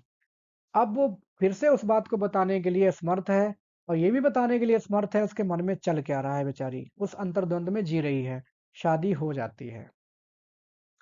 टेस और एंजल चले जाते हैं ये कहीं जो उनकी पहले से डिसाइडेड जगह थी कि हम जहाँ जाकर के अपना हनीमून मनाएंगे। वो एक घर किराए पे लेते हैं, लेकिन कोइंसिडेंटली जिस घर को किराए पर लेते हैं वो घर भी डर्वरविल्स खानदान से संबंधित होता है, क्योंकि डर्वरविल वास्तव में बहुत पैसे वाले होते हैं। इनकी प्रॉपर्टी, इनके घर हर जगह होते हैं। तो डर्वरविल्स उस घर में, डर्वरविल के घर में जाकर के दोनों रहने लगते हैं। हालांकि यहाँ कोई होता नहीं है डर्वरविल। एंजल और टेस दोनों अपने उस फ्री समय को एंजॉय करते हैं खूब, आपस में अच्छा वक्त बिताते हैं। एंजल उसको अपनी कहानी बताने लगता है लंदन वाली, कि किस तरह से मैं लंदन में गया था और मुझे एक बूढ़ी महिला या बड़ी महिला ने सेड्यूस कर लिया था, और किस तरह से मैं एक इमोरल एक्ट में फंसते फंसते रह गया है सब। तो टेस अब अपना मन बना लेती है कि जब ये मुझे अपनी पास्ट, इमोरल पास्ट की बात बता रहा है तो मैं भी बता दूं। ये सोचती है वो। एंजल को लगता है, वो कहती है मैं भी अपनी कहानी बताना चाह रही हूँ पास्ट की। तो एंजल कहता है ठीक है बताओ। उसको लगता है ये कोई छोटी मोटी बात होगी, कोई ऐसे ही मामूली सी, और मैं तैयार हूँ सुनने के लिए। लेकिन उसको नहीं पता होता है कि जो वो सुनने जा रहा है actually he is not prepared for it. उसको नहीं पता होता है कि जो सुनेगा वो एक शॉक होगा उसके लिए। तो वो सुनने के लिए तैयार है। अब अगला जो पार्ट है, द वुमेन पेज। टेस अपनी कहानी बताती है बहुत ही सिर नीचे करके, धीमी धीमी आवाज में, कि कैसे कैसे उसके साथ क्या क्या हुआ था, जो उसने पत्र में लिखा था वही सब। एंजल जैसे ही सुनता है एकदम उसको धक्का लगता है, चौंक जाता है, अरे ऐसा, ऐसा क्या। अब वो समझ नहीं पा रहा कि क्या करे। वो एग्री होता है टेस की बात सुन के कि हाँ, जब भी मैंने तुमने मुझे कई बार बताने की कोशिश की, मैं ही तुम्हें रोक देता था बीच बीच में। वो ये भी कहता है कि तुमने मतलब मैंने ही तुम्हें पटाने की कोशिश की और तुमने हमेशा मुझे मना किया, तुमने हमेशा कहा कि you are unworthy, you are unworthy. सब कुछ है उसकी बात से एग्री होता है, लेकिन माफ करने के लिए एग्री नहीं है। है ना? सब कुछ कह देता है कि हाँ, मैं इस बात को मानता हूँ, इस बात को मानता हूँ, लेकिन मैं माफ़ नहीं कर सकता तुम्हें। अब एंजल जो था, ये अच्छी लाइन लगती है, now Angel is no more Angel. जो एंजल था, अब वो एंजल नहीं रह गया। He has turned into a common man who is unable, actually unable होना चाहिए था यहाँ पे, who is unable to digest a sin committed by his wife. जो उसकी पत्नी ने कभी पाप किया है, जबकि उसकी मर्जी नहीं थी। She was raped by Alec. लेकिन अब एंजल एंजल नहीं है, तो उस पाप को डाइजेस्ट नहीं कर पा रहा है। एंजल पूरी तरह से बर्बाद समझ रहा है अपने आप को, और सोच नहीं पा रहा कि क्या करूं। वह चला जाता है उस कमरे से बाहर खुले एरिया में बात करने, सोचने की क्या करूं क्या करूं। बेचारी वो भी रोते हुए उसके पीछे पीछे जाती है, माफी मांगते हुए कि मुझे माफ कर दो, तुम मुझे अपनी नौकर नौकर ही बना लो, चाहे डिवोर्स दे दो, लेकिन नफरत मत करो, तुम कुछ भी करो मुझसे, लेकिन नफरत मत करो। सब कुछ बेचारी रोती गिड़गिड़ाती है, लेकिन एंजल बिल्कुल भी अनमूव्ड है। उसको कहता है जाके सो जाओ। जो महिला कभी उसको बहुत ज़्यादा प्यूरेस्ट लगती थी, अब उसको गंदी लगने लगी है। सुबह एंजल फिर से उसको देखता है किचन में काम करते हुए सफ़ेद कपड़ों में, उसको उसको बहुत खूबसूरत लगती है। जाकर के टेस से कहता है कि बता दो कि कल तुमने जो मुझे कहानी रात बताई थी वो जोक था, मजाक कर रही थी। अभी भी उसको भरोसा नहीं है। टेस कहती नहीं नहीं, ये एक कड़वी सच्चाई है, और ये मजाक नहीं था। एक बेटे का भी जन्म हुआ था मेरे, जो कि मर गया है। उसका बाप अभी भी जीवित है इंग्लैंड में। एलेक टर्बरविल के बारे में बोलती है कि वो कहीं ना कहीं इंग्लैंड में अभी भी जीवित है, और ये सच्चाई है, झूठ नहीं है, मजाक नहीं है। अब वो सोचता है कि टेस को बोल दे कि अपने मम्मी पापा के पास चली जाओ और मैं तुमसे डिवोर्स ले लूंगा, लेकिन अपनी शालीनता की वजह से मना कर देता है, एडवाइस नहीं देता है। अब वो डिसाइड करता है कि ठीक है, हम अपना अपना रास्ता, मैं तुम्हारे साथ नहीं रह पाऊंगा, मुझे मैं डाइजेस्ट नहीं कर सकता, मैं माफ नहीं कर सकता तुम्हें, डाइजेस्ट नहीं कर पा रहा हूँ उस पाप को, और हम फिर से नहीं मिलेंगे। टेस बेचारी बहुत दुखी है। अगले दिन एंजल और टेस डिसीजन ले ही चुके हैं अपने अपने रास्ते बदलने का। एंजल टेस को बताता है कि वह विदेश चला जाएगा, और तुम अपने मम्मी पापा के पास चली जाओ, वहीं से वो लिखा करेगा उसके लिए कोई लेटर। अगर वो उसको लगेगा तो वापस आ जाएगा, नहीं लगा तो ये सोच लेना कि हम हमेशा के लिए बिछड़ गए हैं, हम कभी नहीं आएंगे, कभी नहीं मिलेंगे। टेस बेचारी थकी हुई, टूटी हुई, दुखी अपने मम्मी पापा के घर पहुंचती है। उसको ये थोड़े पैसे भी दे देता है, 50 पाउंड्स, इसको लेकर के वो चली जाती है। हर मदर समझ जाती है कि कुछ तो गड़बड़ हुआ ही है इसके साथ। उसके पापा उसकी शादी के बारे में पूछते हैं कि क्या फिर से एलेक्स जैसा कुछ हुआ है। उसके पापा थोड़े इंसेंसिटिव थे, बहुत ज्यादा समझदार नहीं दिखाए गए हैं एज कैरेक्टर यहाँ पर। दूसरी तरफ एंजल जब अपने घर पहुंचता है तो उसकी माँ उससे बहुत सारे सवाल पूछती है, और अनुमान लगा लेती है कि उसके बेटे और बहू के बीच में सब कुछ ठीक नहीं है। अपने पिता की परमिशन लेने के बाद एंजल ब्राजील जाना चाह रहा है कुछ बिजनेस करने, और वह टेस के बारे में सोचता है कि चलो जैसी भी एक ज़िंदगी अच्छी जिए। और उसको वो 50 पाउंड्स दे ही चुका है, 30 पाउंड उसको रिजर्व रख देता है कि जब जरूरत पड़े तब दे देना। और ब्राजील चला जाता है, अपने पापा को बता के चला जाता है कि टेस को जब जरूरत पड़े तो पैसे दे देना। लिविंग अलोन, टेस के पास पैसा नहीं है। टेस भी अपने घर जाती है, और वो 50 पाउंड जो उसको मिले थे अपने परिवार को देने के बाद, टूटी हुई और रूठी हुई अकेले रहना शुरू कर देती कहीं और। जब उसके पापा फिर से पत्र लिख करके उससे पैसे मांगते हैं, तो जो भी पैसा उससे होता है बेचारी दे देती है, और वो ऐसे दिखाती है कि वो अभी भी अपने पति के साथ रह रही है, शी इज़ नॉट सेपरेटेड, ऐसा दिखाने की कोशिश कर रही है। अब फिर से उसको, क्योंकि पता है पैसे मांगेंगे ही पेरेंट्स, तो नीड ऑफ एम्प्लॉयमेंट की लगती है कि मेरे पास कोई ना कोई काम होना चाहिए। तभी एक मरियन जो उसकी जो डेयरी पे मिली थी मेड, उसका लेटर आता है, उसको बताती है कि एक अपलैंड फार्म एक जगह है, वहां पर तुम आओ, मैं भी वहीं हूँ और वहां काम मिल जाएगा। टेस बेचारी किसी तरह से हारे थके जाकर के उस नौकरी को करने के बारे में सोचती है। मरियन उसको वहाँ मिल जाती है और उससे बहुत ही सिंपैथेटिक व्यवहार करती है, और वो ये भी कहती है कोई बात नहीं, मैं तुम्हारी शादी के बारे में और ये जो तुम्हारे साथ हो गया है वो नहीं बताऊंगी किसी को, चिंता नहीं करो। टेस उसके प्रति कृतज्ञ महसूस करती है कि हाँ, मरियन कितनी समझदार है। टेस अब समझ जाती है कि जो अपलैंड फार्म जगह थी, ये कुख्यात थी स्टारवेशन के लिए, सफरिंग एंड स्टारवेशन, भुखमरी और परेशानियों वाले काम वहाँ कराए जाते थे। बेचारी जान गई कि हाँ, भुखमरी के दिन आ गए हैं, लेकिन वो डिटरमाइंड है कि कुछ भी हो मुझे यहीं काम करना है। टेस और मरियन दोनों वहाँ दोनों साथ साथ काम करना शुरू करने लगते हैं। दोनों का काम होता है टर्निप जो शलगम होता है उसको उखाड़ना। ये बहुत ही टफ काम होता है जो उनको करना पड़ता है। कई महीने बीत गए, एंजल का कोई लेटर नहीं आया, जो कि वो कह के गया था कि लेटर लिखूंगा तो समझना कि ठीक, नहीं लिखूंगा समझना हम कभी नहीं मिलेंगे। तो वो बहुत दुखी होकर के बेचारी, क्योंकि ये काम भी नहीं सही हो रहा है, इसके अलावा उसका जो मालिक है इसकी भी एंजल से हो रखी थी कभी, तो वो जानता है उसकी बीवी है तो उससे बहुत गलत व्यवहार करता है। वो एंजल के मम्मी पापा के पास जाने के बारे में सोचती है, और बड़ी लंबी यात्रा करने के बाद वहाँ वो पहुँचती है। पहुँचते ही उसको चर्च के पास दोनों भाई मिल जाते हैं एंजल के, जो बात कर रहे होते हैं टेस के बारे में ही। टेस को वो जानते नहीं है, टेस उनको जानती है, बातचीत से पता चल जाता है, और वो दोनों उसको बहुत बुरा-भला कह रहे होते हैं, तो उनके एटीट्यूड को दूर से ही वो सुन लेती है और चाहती है कि मैं जाऊँगी तो मैं क्यों डिस्टर्ब करूँ उन लोगों को, क्योंकि मेरी वैल्यू नहीं है, नॉट टू डिस्टर्ब देम, और वापस लौट आती है फिर से उस अपलैंड फार्म पे। जब वो लौट रही होती है रास्ते में, तो एक महिला उसको बताती है कि एक क्रिश्चियन प्रीचर है जो कि लोगों को प्रीच कर रहा है, और वो आवाज़ टेस जब सुनती है तो उसको आवाज़ कुछ कुछ पहचानी सी लगती है कि कौन हो सकता है। वो वहाँ चली जाती है उसको ढूँढने कि ये कौन है, पता करने। जैसे ही वो वहाँ पहुँचती है तो वो उसको धक्का लगता है, चौंक जाती है। तो ये प्रीचर कौन है? ये प्रीचर हैं भाई साहब एलेक टर्वरविल, है ना? ढोंगी, गिरगिट। ये बन गए हैं प्रीचर, जो इतने बड़े पापी हैं, ये क्या बन गए हैं? प्रीचर। और इनको प्रीचर बनाने में हाथ किसका है? एंजल क्लेयर के पिता का, जो कि इससे थप्पड़ भी खाए थे, हार नहीं मानी, और उन्होंने इसको कन्वर्ट कर दिया है और ये प्रीचर बन गया है, जो कि अब लोगों को सुधारने का काम कर रहा है, जो खुद सुधरा हुआ नहीं है। Quite ironical situation. अब ये द कन्वर्ट, कन्वर्ट कौन है ये? एलेक डर्वरविल, ये उसके ऊपर है। टेस ने उसकी आंखों को देखा, उसकी आंखों में वो देख के समझ गई कि अभी भी उसके जो वासना है, जो लस्ट है, अभी भी उसकी आँखों में दिख रही थी, क्योंकि टेस को जानती थी अच्छे से, लोग नहीं जानते थे। वो आग अभी भी उसके आँखों में जल रही थी। ही हैज़ नॉट रिफॉर्म्ड, अभी तक वो सुधरा नहीं है। ही हैज़ जस्ट ट्रांसफॉर्म्ड, बस उसने अपना बाहरी रूप बदला है, कपड़े चेंज किए हैं। वास्तव में अभी भी वो वैसा ही नीच, दुष्ट, पापी टाइप का व्यक्ति है। टेस, उसे एक नफ़रत है, उससे डिस्गस्ट फ़ील करती है और डर भी जाती है। तुरंत चल देती है अपने डेस्टिनेशन की तरफ जहाँ उसको जाना है, प्लांट फार्म पे।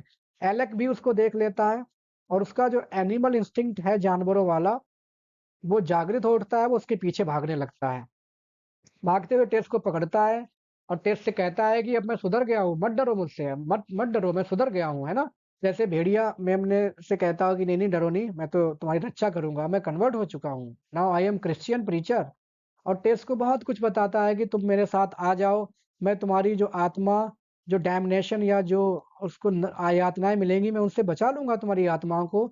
जो तुमने पाप कभी किए थे, मैं उस पाप से तुम्हारा पास्ट जो था उसको मैं सुधार दूंगा, है ना?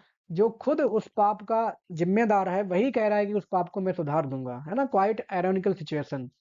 टेस बेचारी बड़े इम्पेशेंट होकर उसको सुनती है, किसी तरह से उसके बच करके उससे भागती है।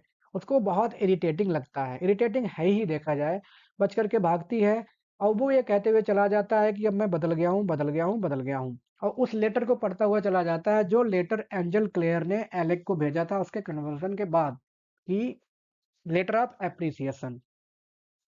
एलेक जानता है कि टेस कहाँ काम कर रही है, और वो वहां आ जाता है बार बार, हफ्ते में 2 बार आता है। और अब उसने जो प्रीचिंग का काम है वो भी छोड़ दिया, जो धार्मिक कपड़े पहने थे वो भी छोड़ दिया, और आकर के नॉर्मल बन जाता है, एक आम आदमी। और आकर के उस टेस को जोर देने लगता है कि मुझे एक्सेप्ट करो, आओ मुझसे शादी करो, और फिर से हम अपनी वही जिंदगी जिएंगे पुरानी वाली। टेस उससे बहुत नफरत करती है, प्यार करना तो दूर, वो उसकी नफरत के भी लायक नहीं है, क्योंकि Alec is the first quality villain. और वो जल्दी हार नहीं मानता, और बार बार वहां वो आता रहता है जहां वो काम करती है। वो टेस से कहता है कि तुम मेरे साथ रहने लगो, शादी कर लो, और मैं एकदम रिलीजियस लाइफ जीऊंगा, मान जाओ। इसके अलावा मैं बहुत बहुत वादे करता है। लंच के वक्त वो फिर से आकर के उसको जोर देता है, और कहता है कि मुझसे शादी करो, क्योंकि अब मैं सुधर गया हूँ, अब मैं वैसा नहीं हूँ। टेस उसको सुनती नहीं है, और मना कर देती है खास तौर पे कि भाई जो भी है मैं तुझसे शादी नहीं कर सकती हूँ, I hate you hate you hate you. लेकिन वो बदमाश है, दुष्ट है, नहीं मानता है। गुस्से में जब वो बहुत जोर देती है, देता रहता है एलेक, तो गुस्से में टेस क्या करती है, कि अपना जो लेदर के जो ग्लव्स पहने हुए थे काम करते वक्त, वो उसके चेहरे पे दे मारती है, फेंक देती है, क्योंकि वो एंजल को गाली दे रहा होता है, उसके पति को गाली दे रहा होता है, जो वो बर्दाश्त नहीं कर पाती। उसके चेहरे फेंक देती है तो उसके चेहरे से खून निकलने लगता है उसके होंठों से।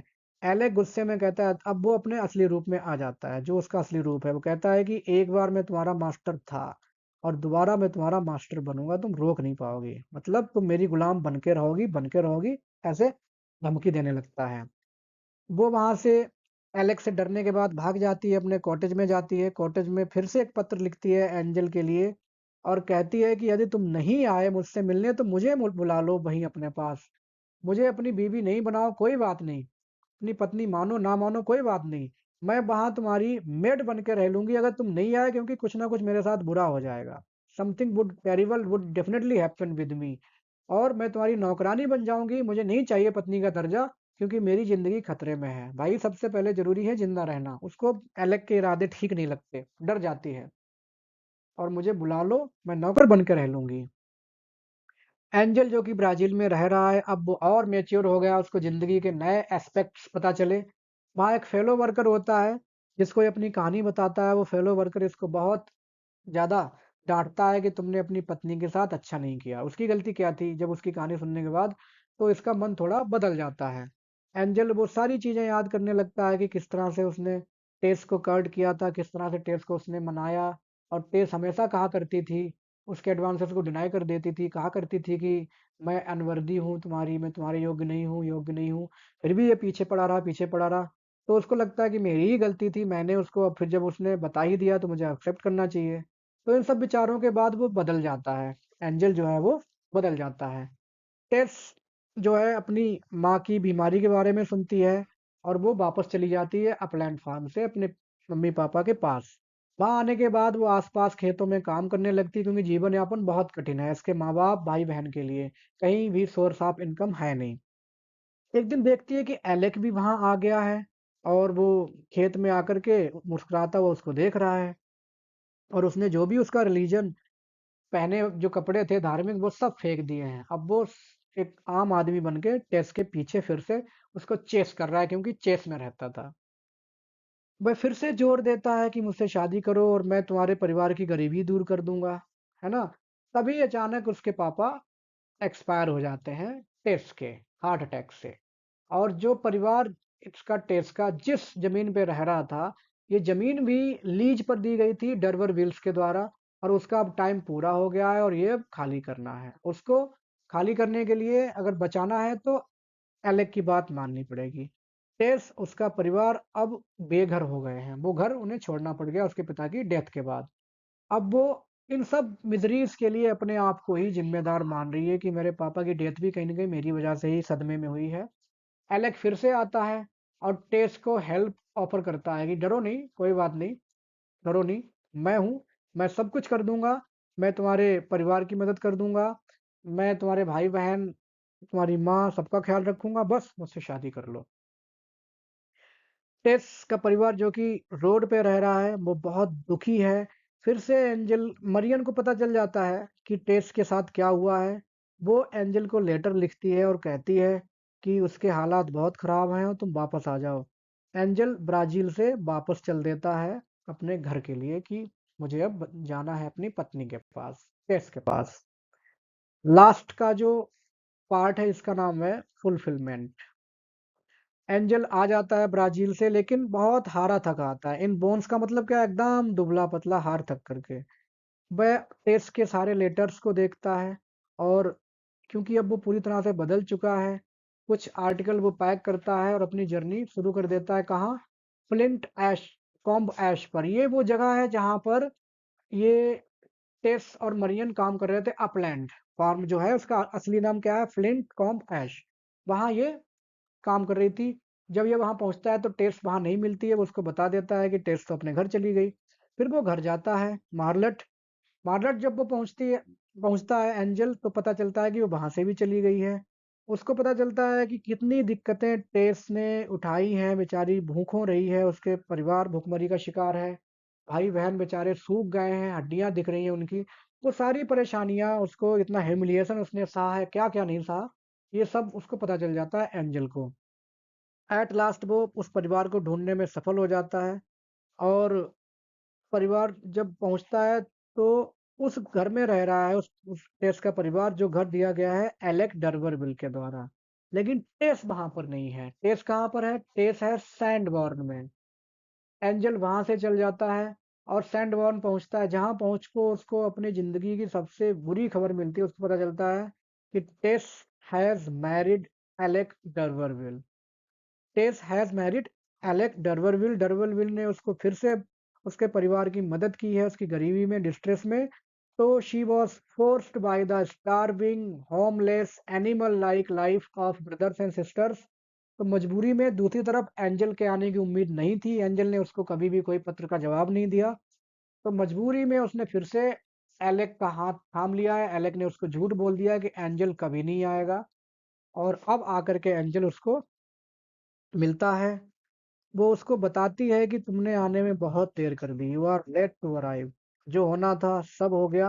वो सब कुछ सह सकती है, सब कुछ उसने सहा भी है, ह्यूमिलिएशन, गरीबी, फिजिकल सफरिंग, मेंटल सफरिंग। लेकिन मैं अपने भाई बहनों को भूखों मरता हुआ नहीं देख सकती थी, इसलिए मैं अब ये नहीं कर सकता। और एंजल वहां से चुपचाप अपना सिर नीचा कर करके आंखों में आंसू लेकर के चल देता है। टेस जो कि अभी समझा रही थी एंजल को, अपनी आंखों में आंसू लेकर के अपने घर में एक्सट्रीम एंगर में जाती। उसको उसका जो झूठ है एलेक का वो पता चल जाता है। उसने झूठ बोल दिया था कि एंजल कभी नहीं आएगा। वो जाकर के अपनी फ्रस्ट्रेशन में, एक्सट्रीम एंगर में ब्रेकफास्ट टेबल से नाइफ उठाती है। और उस नाइफ को उठाने के बाद जो एलेक लेटा हुआ है उसको पता चल जाता है एंजल आया हुआ है। नशे में रात की जो उसने पी रखी है उसमें वो अभी भी गाली दे रहा है एंजल को। अपने फ्रस्ट्रेशन गुस्से में तो पहले से ही है टेल्स, उसी चाकू को ले जाकर के डर्बरविल की चेस्ट में बहुत गहराई से उतार देती है। And Alec dies in the bed. Alec उस बेड में लेटा लेटा ही खून से लथपथ होकर के मर जाता है। और वो मार देती है एलेक को, दुखी होकर के कि बहुत हो गया, बहुत टॉर्चर। और उसने इतना बड़ा झूठ बोला क्योंकि एंजल से वो बहुत प्यार करती है। और अब एंजल जब आया तो उसकी सिचुएशन से स्टिमुलेट होकर के, उन हालातों से अब वो दुखी होकर के उसने ये कदम उठा लिया। खबर जो है मर्डर की ऐसा जंगल की आग की तरह फैल जाती है। सभी जान जाते हैं कि एलेक डर्बरविल हैज बीन मर्डर्ड। दूसरी तरफ एंजल जो जा रहा होता है उसको अब समझ नहीं आता है कि अब वो क्या करे। He is deeply frustrated. अब क्या करूं क्या ना करूं ये सोच के वो जाता है। और उन सब हालातों के लिए जिस हालातों में टेस है, अपने आप को ही जिम्मेदार मानता है।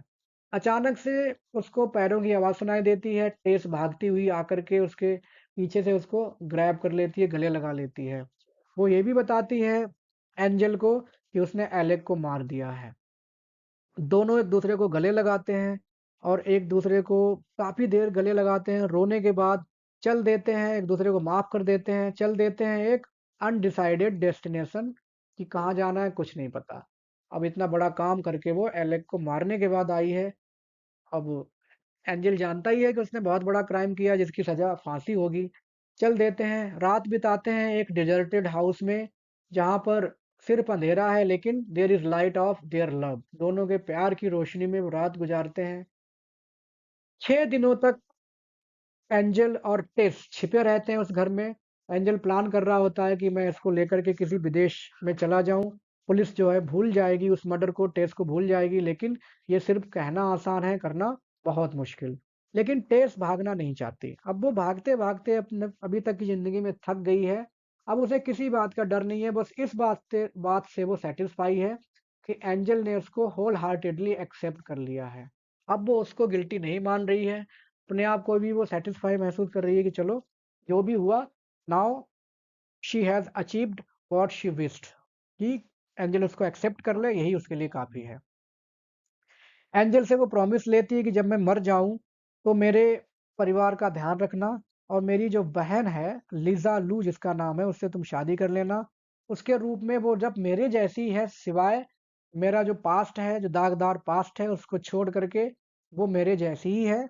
और वो उसके तुम मुझे उसमें ढूंढ लेना और हमारा जो प्यार है उसके जरिए बना रहेगा। और मेरे परिवार का ध्यान रखना, ये वो प्रॉमिस ले लेती है। और उसने अपना भाग्य मान लिया है कि उसके साथ जो होना है यही होना है। अगली सुबह पुलिस आ जाती है और टेस को अरेस्ट करके चली जाती है। जो लास्ट चैप्टर है ये शुरू होता है कि लिज और एंजल की शादी हो चुकी है। दोनों अब हाथ में हाथ डाल करके जा रहे हैं उस बिल्डिंग की तरफ जहां टेस को फांसी दी जानी है। दोनों इंतजार कर रहे हैं कि कुछ ना कुछ बहुत ज्यादा टेरिबल, जानते ही ऐसा होने वाला है। टेस इज टू बी हैंग्ड, सबको पता है। तो वहां इंतजार करके वो देखते हैं कि एक काले रंग का झंडा फहरा दिया गया है and it is the symbol that Tess has been hanged. The unfurling of the black flag symbolizes hanging of Tess. The president of immortals, जो नश्वर लोगों के प्रेसिडेंट हैं या भगवान हैं, has done justice and ended his sport with Tess. उन्होंने Tess की जिंदगी में जो खिलवाड़ किए थे वो आज रोक दिए हैं। उसके साथ न्याय कर दिया है कि अब और ज्यादा वो परेशानियां नहीं झेलेगी। और इस तरह से टेस की सारी परेशानी खत्म हो जाती है, सारी परेशानी उसकी खत्म। तो ये था आपका सारांश द टेस्ट ऑफ द डरवरविल्स का, जो कि काफी लेंदी वीडियो एक्चुअली हो गया है, लेकिन आप चाहें तो इसको ज़्यादा स्पीड में देख सकते हैं, 2-3 बार में देख सकते हैं, क्योंकि डेफ़िनेटली ये यूज़फुल रहेगा। आपके एग्ज़ाम में कुछ ना कुछ क्वेश्चन पूछा जाएगा और सारी चीज़ें कवर की गई हैं। आप चैनल को लाइक, सब्सक्राइब, शेयर कर सकते हैं अगर आपको यूज़फुल लगता है। Thanks for watching.